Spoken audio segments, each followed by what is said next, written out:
딸과 사위가 요양원 팸플릿을 들이밀었을 때 알았습니다.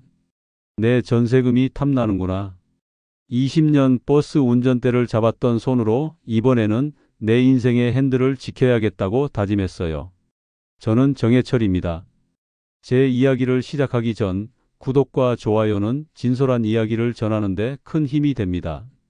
무릎 인공관절 수술을 받고 한 달이 지났습니다. 병원에서 퇴원한 날 딸 수진과 사위 상우가 집에 와 있었어요. 거실 테이블 위에 요양원 자료들이 놓여 있었습니다.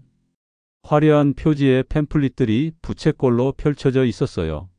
아버지, 이제 혼자 사시기 힘드실 거예요. 수진이 조심스럽게 말했습니다. 수진의 목소리가 평소보다 높았어요. 제 난청을 의식한 것 같았습니다. 보청기를 껴도 작은 소리는 잘 안 들렸거든요. 창문 밖에서 까마귀 우는 소리가 희미하게 들려왔습니다. 상우가 요양원 팸플릿을 펼쳐 보여줬어요. 깔끔한 시설 사진들이 눈에 들어왔습니다. 식당, 물리치료실, 정원까지 갖춘 고급 시설이었어요. 월 300만 원이라는 금액이 선명하게 적혀 있었습니다. 전세금 담보로 잡으면 부담 없어요. 상우가 덧붙였습니다. 전세금 담보라는 말에 귀가 번쩍 뜨였어요. 20년간 버스 운전하며 모은 돈이었습니다. 마누라와 함께 한 푼 두 푼 아껴서 모은 소중한 목돈이었어요. 퇴직금까지 합쳐서 2억 5천이라는 큰 돈이었습니다. 거실 창문으로 햇볕이 들어왔습니다. 먼지가 빗줄기 속에서 춤을 췄어요. 집 안에는 김치찌개 끓는 냄새가 은은하게 풍겼습니다. 수진이 아침에 끓여놓고 간 거였어요. 상우가 계산기를 꺼내서 두드렸습니다. 전세금으로 대출받으면 이자가 월 100만 원 정도 나온다고 했어요. 요양원비 300에서 빼면 200만 원만 더 내면 된다고 설명했습니다. 지금 혼자 사시면서 생활비로 얼마나 쓰세요? 상우가 물었습니다. 대답하지 않았어요. 한 달에 80만 원 정도면 충분했습니다. 기초연금 30만 원 받고 전세금 이자 조금씩 쓰면 됐어요. 요양원비랑은 비교할 수 없는 금액이었습니다. 수진이 차를 따라줬습니다. 옥수수 차였어요. 김이 모락모락 올라오는 컵을 받아 들었습니다. 따뜻한 컵이 손바닥에 닿아 열기가 전해졌어요. 아버지 무릎도 안 좋으시고 귀도 어두우시잖아요. 수진이 걱정스럽게 말했습니다. 맞는 말이었어요. 무릎은 인공관절 수술을 했지만 아직 불편했습니다. 계단 오르내리기가 힘들었어요. 난청도 점점 심해지는 것 같았습니다. 전화벨이 울려도 못 들을 때가 많았어요. 아들 민호에게 전화를 걸었어요. 요양원 이야기를 꺼내자 민호도 찬성했습니다. 안전이 제일 중요하다고 말했어요. 하지만 뭔가 말하려다가 멈추는 것 같았습니다. 아버지, 제가 급한 일이 좀 민호가 말끝을 흐렸습니다. 대출이 필요하다는 뜻인 것 같았어요. 배송 일을 하면서 빚을 진 게 분명했습니다. 하지만 자세한 이야기는 하지 않았어요. 전화 너머로 차 지나가는 소리가 들렸습니다. 수진과 상우가 돌아간 뒤 혼자 앉아 있었어요. 거실 소파가 푹신하게 몸을 받쳐줬습니다. 마누라가 살아있을 때 같이 고른 소파였어요.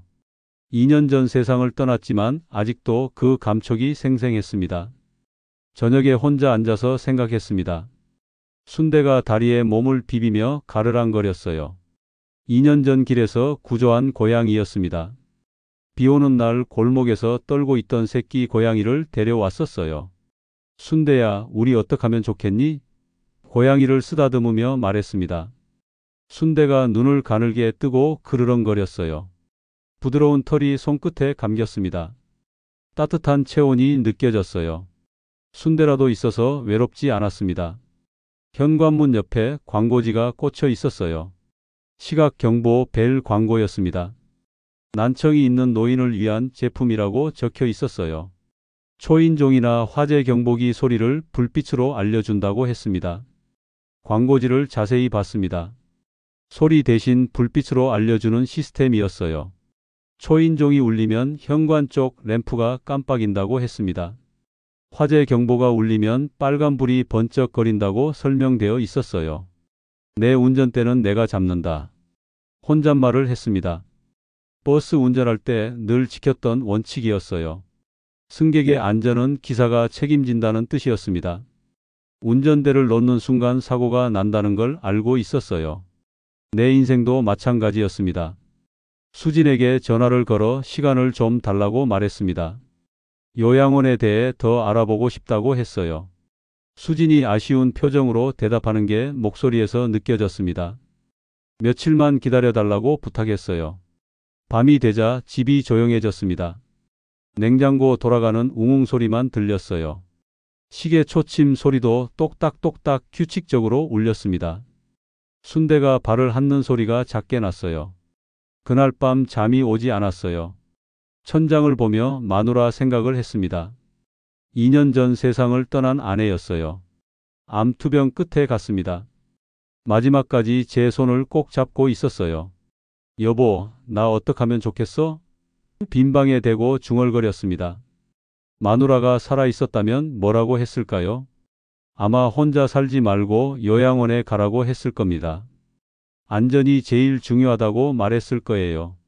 하지만 전세금 담보는 반대했을 것 같았습니다. 순대가 이불 위로 올라와서 배를 깔고 누웠어요. 따뜻한 체온이 느껴졌습니다. 숨소리가 규칙적으로 들렸어요. 가슴이 오르락 내리락 하는 게 보였습니다. 아침이 되자 결심이 섰습니다. 일단 내 힘으로 살아볼 거였어요. 요양원은 정말 마지막 선택이어야 했습니다. 전세금을 담보로 잡는 것도 절대 안 될 일이었어요. 무릎이 아팠지만 참을 만했어요. 재활 운동을 꾸준히 하면 나아진다고 의사가 말했습니다. 지팡이만 있으면 걷는데 큰 문제가 없었어요. 집 안에서는 벽을 짚고 다닐 수 있었습니다. 부엌에서 커피를 내렸습니다. 원두 가는 소리가 작게 들렸어요.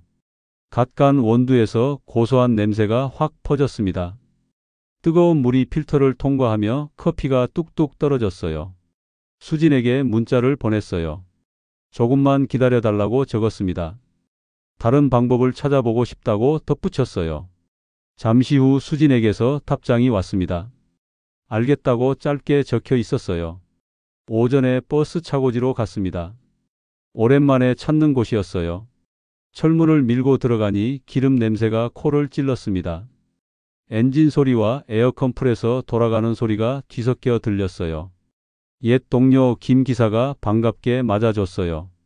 20년 넘게 같은 노선을 탔던 사이였습니다. 은퇴한 지 2년이 지났지만 여전히 반가웠어요. 김 기사는 아직 현역으로 버스를 몰고 있었습니다. 정 기사님, 무릎은 좀 어떻죠? 김 기사가 물었습니다. 괜찮아졌다고 대답했어요. 차고지를 둘러보니 버스들이 줄지어 서 있었습니다. 초록색 시내 버스들이 햇빛을 받아 반짝이었어요. 엔진 돌아가는 소리와 정비 소리가 뒤섞여 들렸습니다. 세차장에서 물 뿌리는 소리가 쏴 하고 났어요. 비눗물 냄새가 바람에 실려왔습니다. 정비사들이 버스 밑을 기어다니며 점검하고 있었어요. 휴게실에서 차를 마시며 이야기를 나눴습니다. 김 기사가 옛날 노선도 한 장을 건네줬어요. 제가 운행하던 노선이 그려진 지도였습니다. 낡고 구겨진 종이였지만 소중했어요. 이거 가지고 계시오. 김 기사가 말했습니다. 노선도를 받아들고 한참 들여다봤어요. 수십 년간 외웠던 길들이 선명하게 표시되어 있었습니다. 정류장 이름들도 다 기억났어요. 사거리마다 신호등 타이밍까지 외우고 있었습니다. 첫 정류장부터 종점까지 손가락으로 따라가 봤습니다. 시청 앞, 중앙시장, 터미널, 대학교, 공단 입구까지요. 30년 가까이 매일 달렸던 길이었어요. 눈 감고도 운전할 수 있을 정도로 익숙한 구간이었습니다. 요즘도 이 노선 다니나?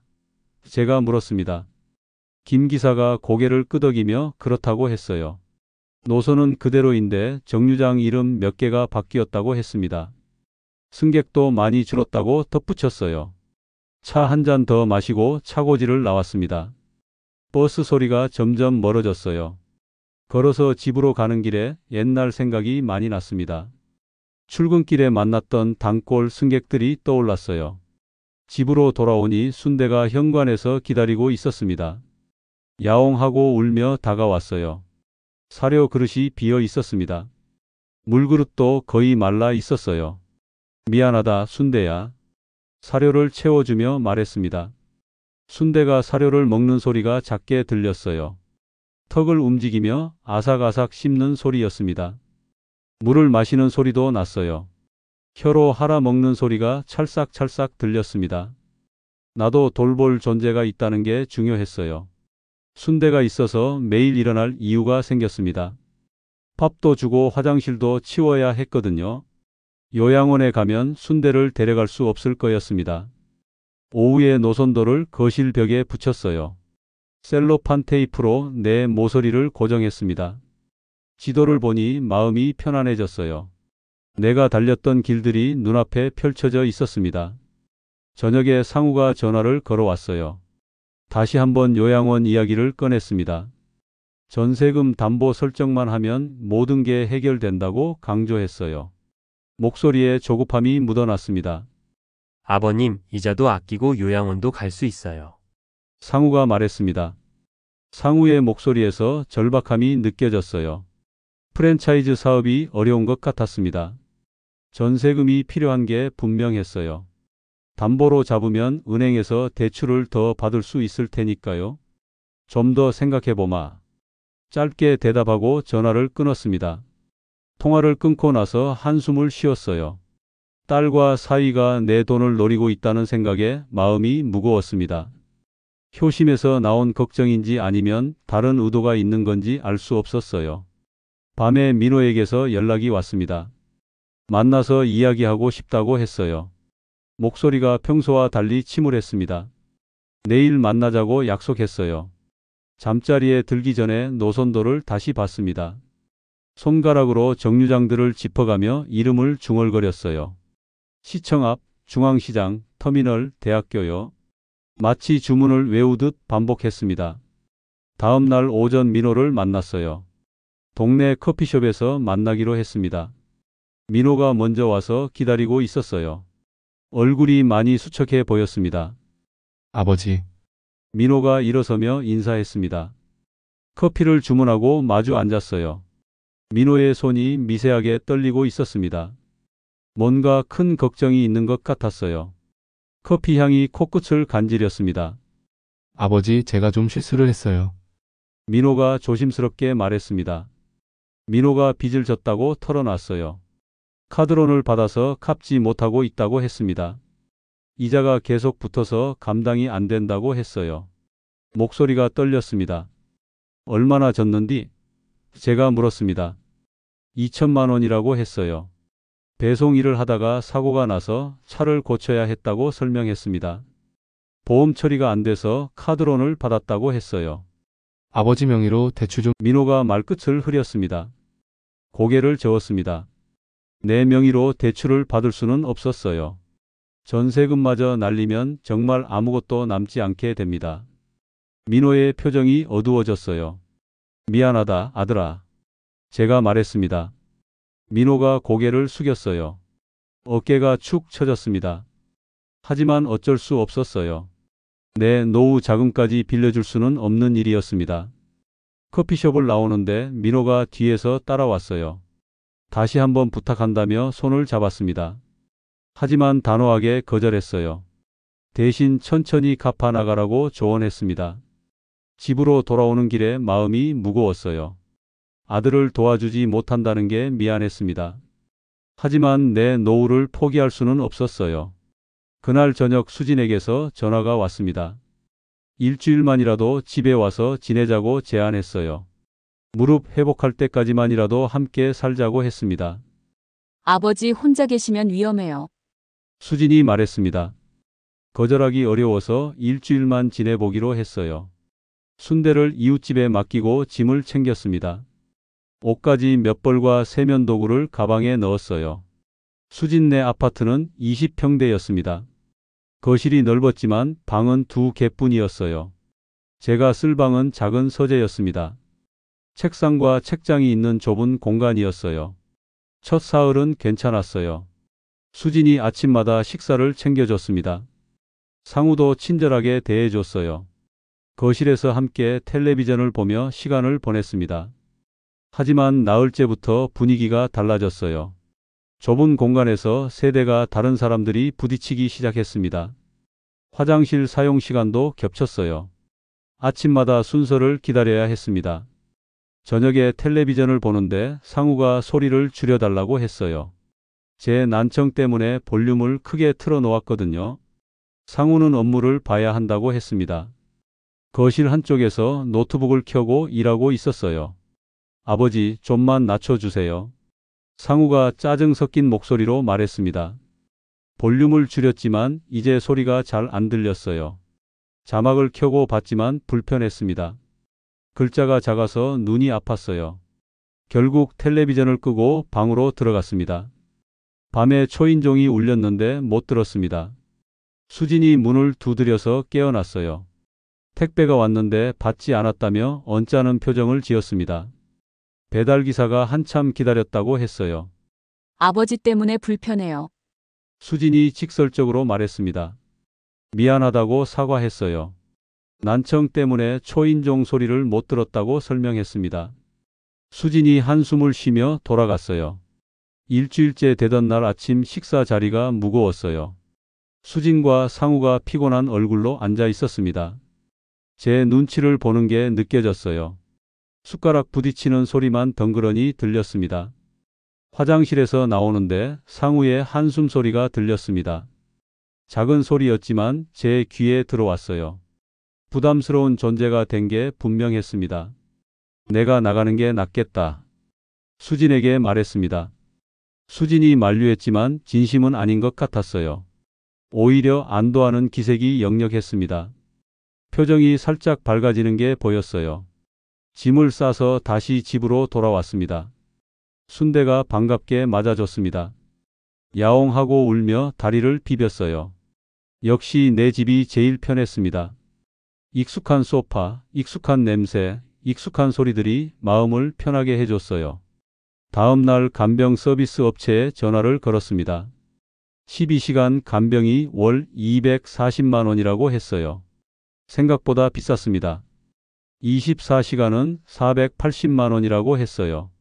상담사가 설명하기를 간병인이 자주 바뀐다고 했어요. 장기로 일하는 사람이 드물다고 했습니다. 한 달에 두세 번은 교체된다고 덧붙였어요. 사생활도 거의 없을 거라고 했습니다. 혼자 계시는 어르신들은 다들 그렇게 지내세요? 상담사가 말했습니다. 전화를 끊고 한숨을 쉬었어요. 간병인과 하루 종일 붙어 지내는 건 상상하기 싫었습니다. 내 집에서조차 자유롭지 못할 것 같았어요. 화장실 갈 때도 눈치를 봐야 할 겁니다. 오후에 낯선 남자가 찾아왔습니다. 50대로 보이는 정장 차림이었어요. 상조에 영업을 한다고 자기소개를 했습니다. 향수 냄새가 진하게 풍겼어요. 선납하시면 장례부터 몇 자리까지 다 준비해 드립니다. 남자가 웃으며 말했습니다. 남자가 내민 팸플릿을 받아봤어요. 화려한 디자인에 여러 상품들이 나열되어 있었습니다. 기본형부터 프리미엄형까지 다양했어요. 가격도 1,000만 원에서 5천만 원까지 있었습니다. 지금 선납하시면 할인해 드려요. 남자가 덧붙였습니다. 팸플릿을 자세히 읽어봤어요. 약관이 빼곡하게 적혀 있었습니다. 작은 글씨로 쓰여 있어서 읽기 어려웠어요. 돋보기를 꺼내서 다시 봤습니다. 약관 중간쯤에 이상한 조항이 있었어요. 10년 이내에 사망하지 않으면 환불이 안 된다는 내용이었습니다. 또 회사가 파산하면 선납금을 돌려받을 수 없다고 적혀 있었어요. 이 조항은 뭔가? 제가 물었습니다. 남자가 당황하는 기색을 보였어요. 그냥 형식적인 조항이라고 둘러댔습니다. 하지만 저는 20년 넘게 버스를 몰면서 사람을 보는 눈이 생겼어요. 이 남자가 거짓말하고 있다는 걸 알 수 있었습니다. 이거 사기 아니요? 제가 직설적으로 물었습니다. 남자의 얼굴이 굳어졌어요. 변명을 늘어놓기 시작했습니다. 하지만 저는 더 이상 들을 필요가 없었어요. 팸플릿을 돌려주고 나가달라고 했습니다. 생각해 보시고 연락 주세요. 남자가 명함을 놓고 갔습니다. 남자가 나간 뒤 명함을 쓰레기통에 버렸어요.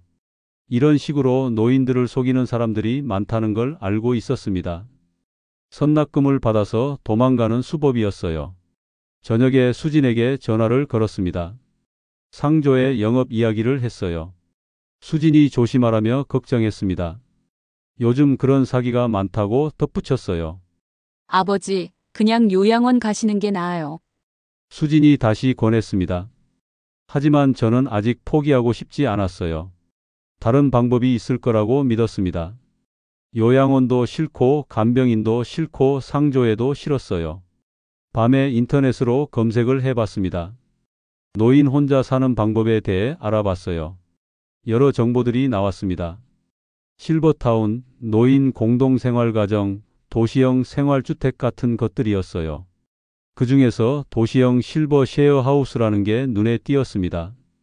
월세가 저렴하고 공동공간을 함께 쓴다고 했어요. 독립적인 생활도 가능하다고 적혀 있었습니다. 더 자세히 알아보고 싶었어요. 내일 동주민센터에 가서 물어보기로 했습니다. 혹시 이런 프로그램이 있는지 확인해 보려고요. 다음 날 아침 동주민센터로 갔습니다. 복지 담당 직원을 만나고 싶다고 했어요. 잠시 기다리니 박하진이라는 젊은 직원이 나왔습니다. 30대 초반으로 보이는 여성이었어요. 어르신, 무엇을 도와드릴까요? 박하진이 친절하게 물었습니다. 혼자 사는 노인을 위한 주거 프로그램이 있는지 물어봤어요. 박하진이 고개를 끄덕이며 자료를 꺼냈습니다. 도시형 실버 쉐어하우스 안내 책자였어요. 통합돌봄 서비스도 함께 제공됩니다. 박하진이 설명했습니다. 책자를 펼쳐보니 자세한 내용이 적혀 있었어요. 방은 개인 공간이고 주방과 빨래실은 공용이라고 했습니다. 비상벨이 각 방에 설치되어 있다고 했어요. 시각 알림 기능도 있나요? 제가 물었습니다. 박하진이 그렇다고 대답했어요. 난청이 있는 어르신을 위해 빛으로 알려주는 시스템이 있다고 했습니다. 초인종과 화재 경보기가 모두 연동된다고 설명했어요. 생활지원사가 주 2회 방문한다고 했습니다. 청소와 장보기를 도와준다고 했어요.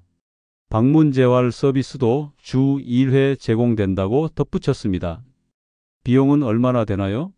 제가 물었습니다. 월 22만 원 정도라고 했어요. 월세와 관리비, 공과금을 다 합친 금액이라고 했습니다. 케이스마다 조금씩 다를 수 있다고 덧붙였어요.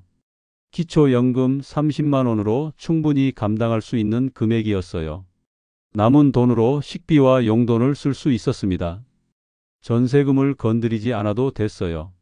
한번 방문해 보시겠어요? 박하진이 제안했습니다.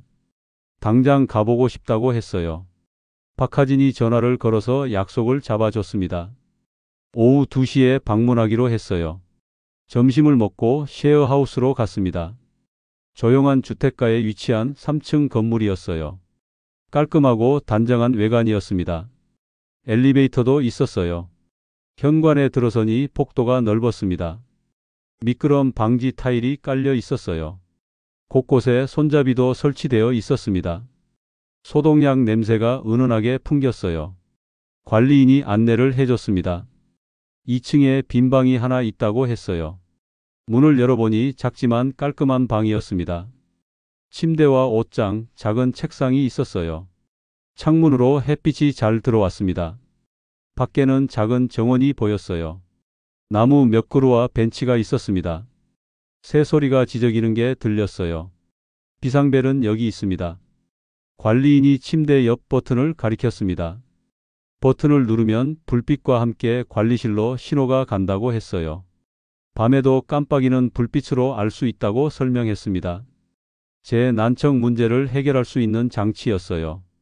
공용 주방을 둘러봤습니다. 냉장고와 가스레인지, 전자레인지가 있었어요. 식탁도 넓어서 여러 명이 함께 식사할 수 있었습니다. 환풍기 소리가 윙윙 들렸어요. 빨래실도 깨끗했습니다. 세탁기와 건조기가 각각 2대씩 있었어요. 빨래 건조대도 여러 개 설치되어 있었습니다. 거실에서 한 할머니를 만났습니다.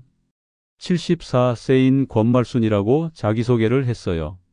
여기 산 지 6개월 됐다고 했습니다. 나 월 21만 8천 원 나와. 권말순이 말했습니다. 권말순이 자세히 설명해 줬어요. 월세 15만 원에 관리비 5만 원, 공과금 2만 원 정도라고 했습니다. 케이스마다 조금씩 다르지만 대체로 비슷하다고 덧붙였어요. 혼자 살 때보다 훨씬 나아. 권말순이 웃으며 말했습니다. 권말순은 시니어 브이로거라고 했어요. 유튜브에 일상을 올린다고 했습니다. 스마트폰으로 촬영하고 편집한다고 자랑했어요. 요즘은 디지털 시대야. 권말순이 말했습니다. 권말순이 휴대폰 사용법도 가르쳐 준다고 했어요.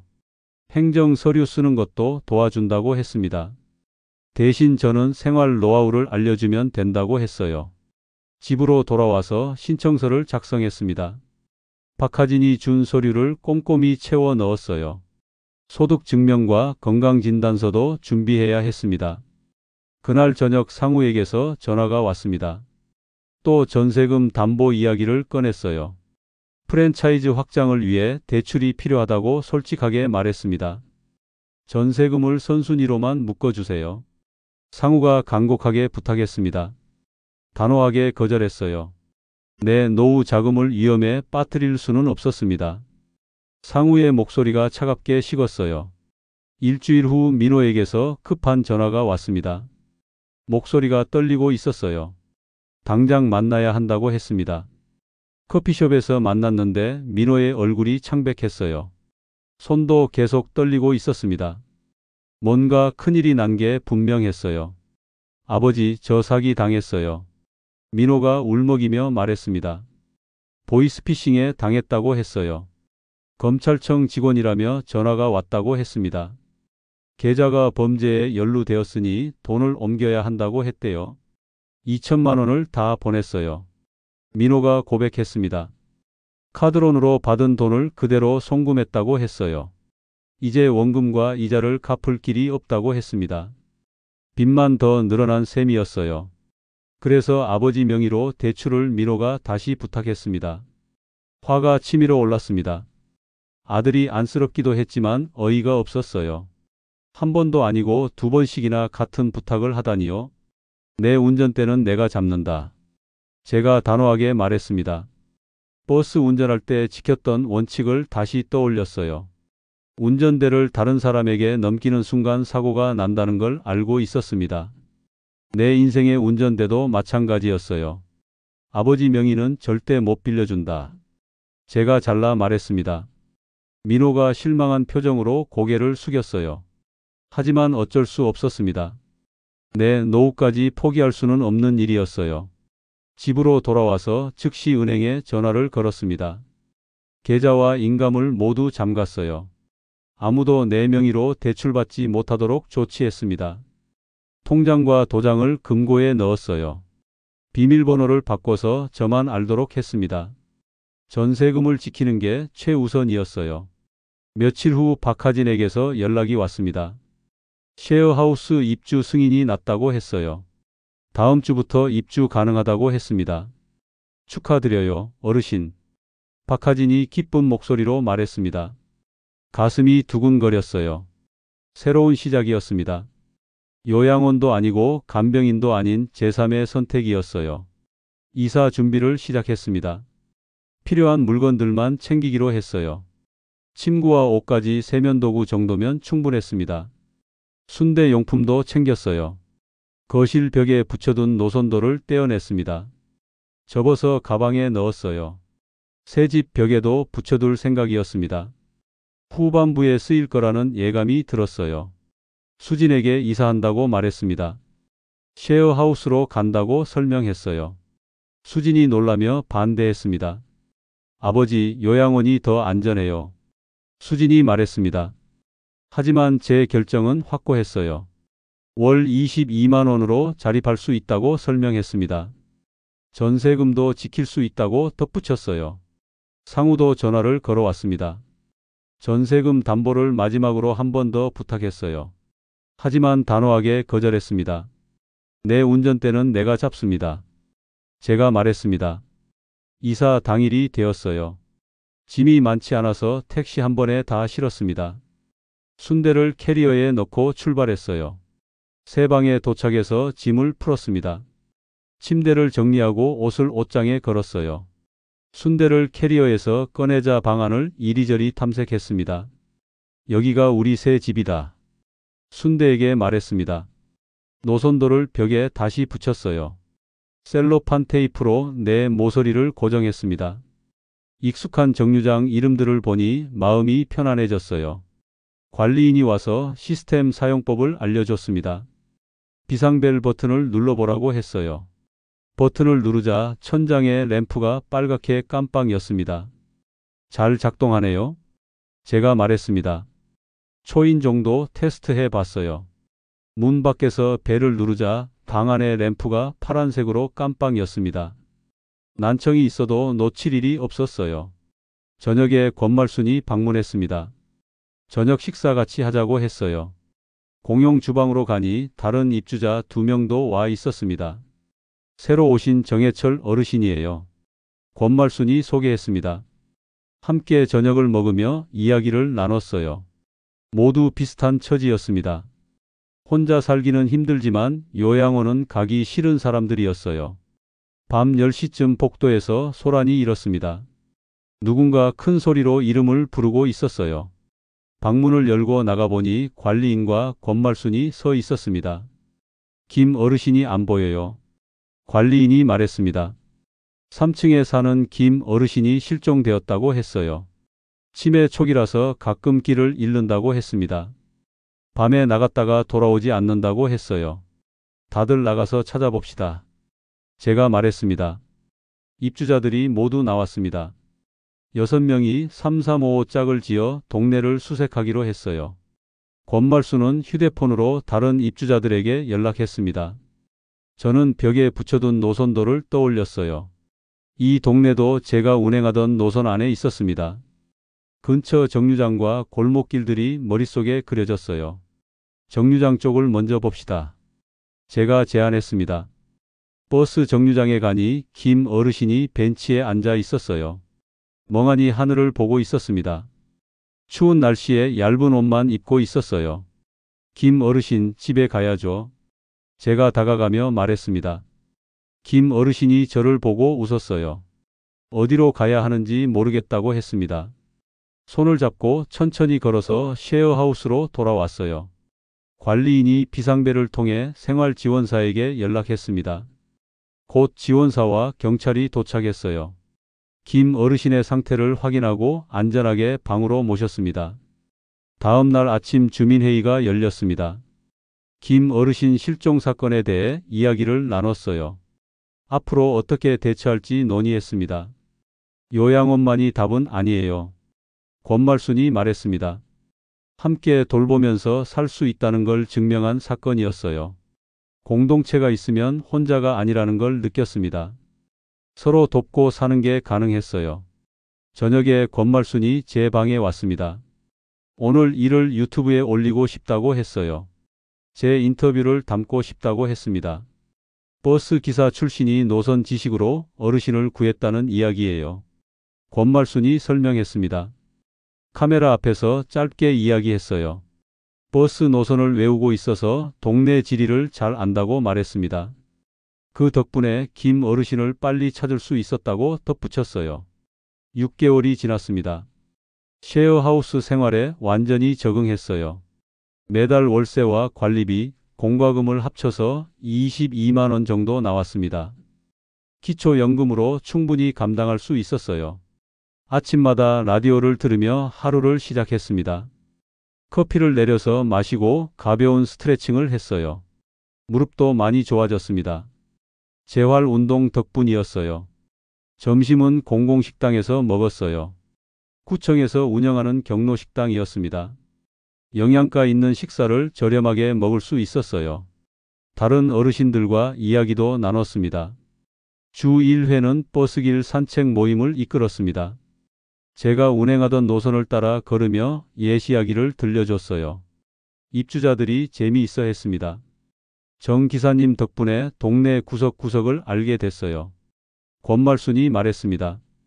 권말수는 이제 제 절친이 되었어요. 서로 도우며 지냈습니다. 권말순이 디지털 기기 사용법을 가르쳐주면 저는 생활 노하우를 알려줬어요. 어느 날 수진과 상우가 방문했습니다. 오랜만에 보는 얼굴이었어요. 표정이 조금 어두워 보였습니다. 아버지, 죄송해요. 상우가 먼저 말했습니다. 전세금 담보건으로 욕심을 부렸다고 사과했어요. 아버지의 노후보다 자기 사업을 우선했다고 반성했습니다. 수진도 함께 고개를 숙였어요. 괜찮다. 제가 말했습니다. 가족이니까 이해한다고 했어요. 하지만 앞으로는 제 선택을 존중해 달라고 부탁했습니다. 수진과 상우가 고개를 끄덕였어요. 민호에게서도 연락이 왔습니다. 보이스피싱 피해자 모임을 소개받았다고 했어요. 거기서 회생 계획을 세우고 있다고 했습니다. 조금씩 빚을 갚아나가고 있다고 덧붙였어요. 아버지 덕분에 정신 차렸어요. 민호가 말했습니다. 명의를 빌려주지 않은 게 오히려 도움이 되었다고 했어요. 스스로 해결하는 법을 배웠다고 했습니다. 제 결정이 옳았다는 걸 인정했어요. 저녁에 권말순이 카메라를 들고 왔습니다. 마지막 인터뷰를 하고 싶다고 했어요. 6개월간의 변화를 담고 싶다고 했습니다. 어르신 한마디 해주세요. 권말순이 카메라를 켰습니다. 카메라를 보며 천천히 말했어요. 제 경험을 나누고 싶었습니다. 남이 정해준 종점 대신 내가 고른 정류장에서 내린다. 그리고 다시 탄다. 제가 말했습니다. 버스를 운전할 때처럼 인생도 내가 운전대를 잡아야 한다고 덧붙였어요. 다른 사람이 정해준 길이 아니라 내가 선택한 길을 가야 한다고 설명했습니다. 요양원도 하나의 선택지일 뿐이라고 말했어요. 쉐어하우스처럼 다른 방법도 있다고 강조했습니다. 포기하지 않고 찾아보면 길이 보인다고 했어요. 내 운전대는 내가 잡습니다. 마지막으로 한 번 더 말했습니다. 권말순이 카메라를 끄고 박수를 쳤어요. 좋은 인터뷰였다며 고마워했습니다. 이 영상이 많은 어르신들에게 도움이 될 거라고 했어요. 밤에 순대를 쓰다듬으며 창밖을 봤습니다. 별이 반짝이고 있었어요. 마누라가 하늘에서 지켜보고 있을 것 같았습니다. 여보, 나 잘 살고 있어? 하늘을 보며 중얼거렸습니다. 이제는 확신할 수 있었어요. 내 선택이 옳았다는 걸요. 전세금도 지키고 자립도 하고 존엄도 지켰습니다.